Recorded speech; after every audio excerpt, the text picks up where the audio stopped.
வர வர சண்டேனாவே நான்வெஜ் இல்லாமல் இருக்கிறதில்ல. அப்படி ஆயிடுச்சு நிலமை. நான் தூங்கி எந்திரிக்கிறதுக்கு முன்னாடியே போய் 1/2 kg சிக்கன் வாங்கிட்டு வந்து வச்சுருக்காங்க. ஆக்சுவலி மலபார் பிரியாணி ட்ரை பண்ணலான்னு தான் பிளானு.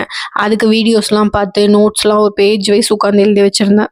என்னன்னு தெரில, ரீசெண்ட் டேஸில் மலபார் பிரியாணி தான் ப்ரிஃபர் பண்ணுறோம்.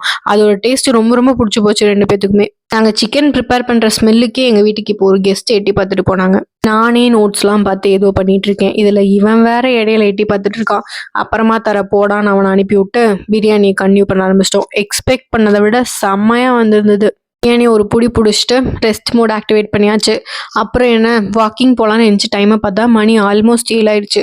பரவாயில்ல, நான் சாப்பிட்ட பிரியாணிக்கு இன்னைக்கு வாக்கிங் போயே தீருவேண்டான்னு சொல்லிட்டு அதிசயமாக ஒரு 1 hour வாக் பண்ணியிருக்கேன். வாக் பண்ணி டயர்ட் ஆனதில் அப்படியே வர வழியில் ஒரு இளநியும் குடிச்சாச்சு. ஆஃப்டர்நூனே ரொம்ப ஹெவியாக சாப்பிட்டாச்சு. அதே தப்ப டின்னருக்கும் பண்ணக்கூடாதுன்னு டின்னருக்கு சிம்பிளாக சக்கரவள்ளி கிழங்கு அவிச்சு சாப்பிட்டு முடிச்சாச்சு.